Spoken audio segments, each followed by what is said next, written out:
Lugi na naman ho guys ang nagmamayari ng universe at self-proclaimed appointed son of God na si Pastor Apollo Kibuloy. Talagang nanggigigil si Mima. Lugi guys ng 30 days. And I feel na ang next move dyan ay revocation na.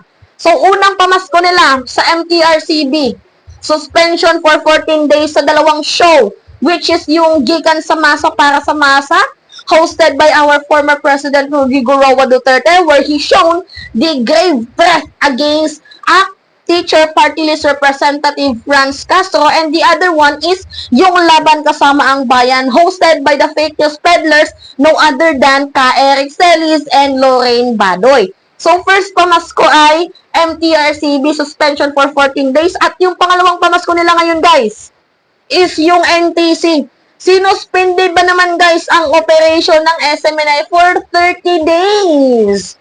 You know what guys, we've been talking this yesterday na itong SMNI hindi lang ho makakatanggap ng isang pamasko, more to go pa ho yan guys, kasi madami ho silang na violation. So anyway, ang staff ng buong SMNI ay mukhang magbabakasyon ata for 30 days, or kaya, kuha na kayo ng biodata nyo at mag-apply na kayo sa ibang trabaho kasi, wala na hong kasiguraduhan if pagbalik ho ng SMNI by January 21 or 20, kasi guys, 30 days suspension, right? So, baka pagbalik ng SMNI ay tuluyan na silang ma-revocate. Then, wala naman din tayong pangamba guys, kasi itong mga host, staff, trabahante ng SMNI, they earned 100,000 per month. So, wala nang wala nang, guilty moments na nawala ng trabaho tong mga staff ng SMNI because they earned 100,000 per month, di ba? According to the Impact Leadership News and, other mainstream media. So, ngayon guys, actually, before pa ha, like what I said ha, itong SMNI, hindi lang yan once mabibigyan ng pamasko. Uulitin ko lang guys ha, kasi sa dami ba naman nilang nilabag, 'di ba? Madami din silang ma-receive na pamasko. So, we do not know na baka pagbalik nila, it turns to be revocation na. And, isa din guys sa, nakapagpa-triggered sa akin, collaboration ng SMNI sa China, kino-question ng mga mambabatas. So, kumakapit na sila ngayon guys sa China, which is talagang nakakapanggigil. You know what guys, sariling bayan natin, tinatraidor. Nakikipag-collaboration na sila sa China TV. Imagine that. Grabe ang ginawa nila. So, ito ata yung kanilang way or pamamaraan ng paghigante. Makipag-collaborate sa China para lalo tayong himutok. But then, kinestyon naman ho yan, guys, ng mga mambabatas. Anyway, going back sa ating topic about sa NTC, NTC suspends SMNI operation for 30 days. Yan ho, ginalaw na ho ang baso, ginalaw na ho ng NTC ang baso, which is, itong NTC na to, merong nag-complaints, merong congresswoman na nag-file ng resolution to suspend the SMNI operation. And according to the NTC, malakas din naman ho ang pwersa ng, pag-suspend dito sa SMNI for the operation because they violated several violations. Diba? Sa ownerships, for the fake news peddling, ano pa? Yung miyembro nila, kapisanan ng broadcaster ng Pilipinas, hindi sila kasali.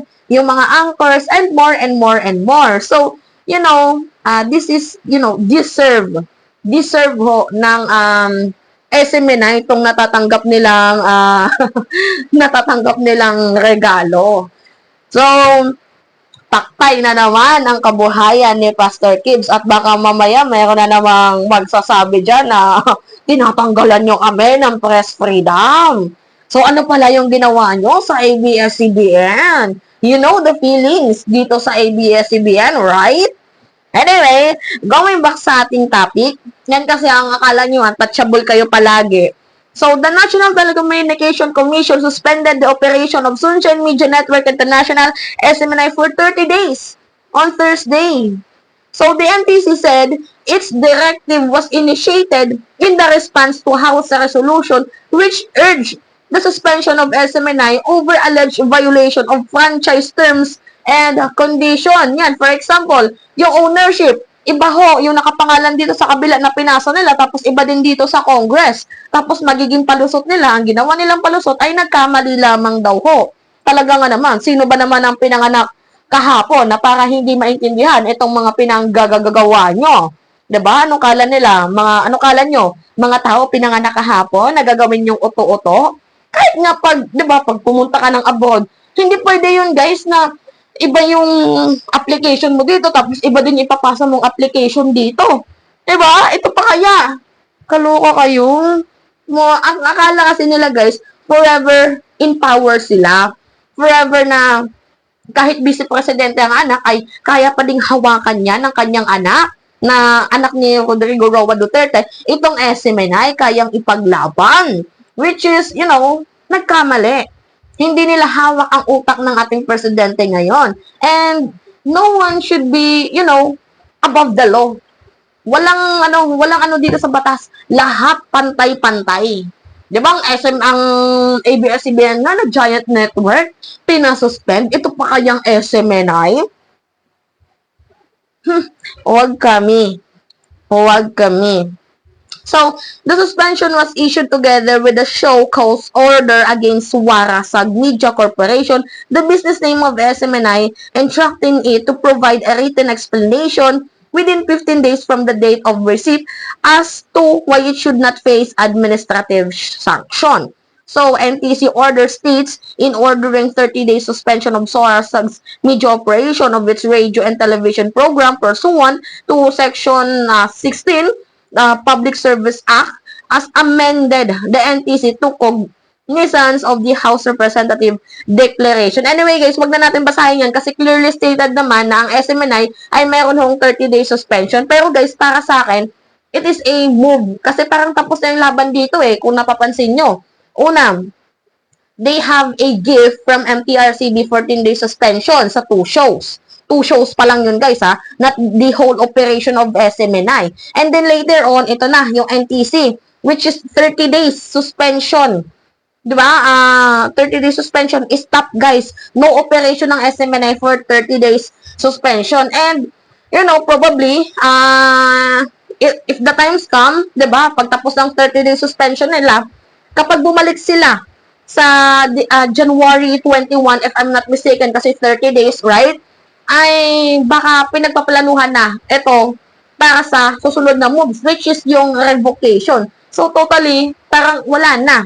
Wala na ho, itong SMNI. So, yung mga stuff na yon ng SMNI, you should apply for the other works. Yung naman sana, decent jobs. 'Di ba? Hindi yung nagpapakalap lang kayo ng fake news ay kumikita na kayo ng 100,000 per month.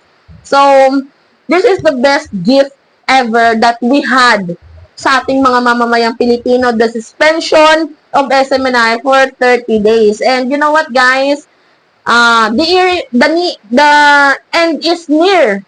Kasi after the 30-day suspension, lalakarin na din to sa revocation. You know what, guys? Slowly but surely. Anyway, tapos na ang laban. And then, di ba, meron ding hinaharap na charges itong si Kibuloy after 30 days ng pagkakabalik ng SMNI, January 23, 3 days before later. Diba, 3 days makalipas ang 3 araw, ay haharapin ni Kibuloy ang mga kaso sa kanya ng mga complainants sa di umano pang-aabuso, sexual trafficking, human trafficking, and other than eklabush. So, mukhang mabigat-bigat ata ang karma di umano ang ipinasa dito sa kaisa-isang self-proclaimed appointed son of God and, the owner of the universe.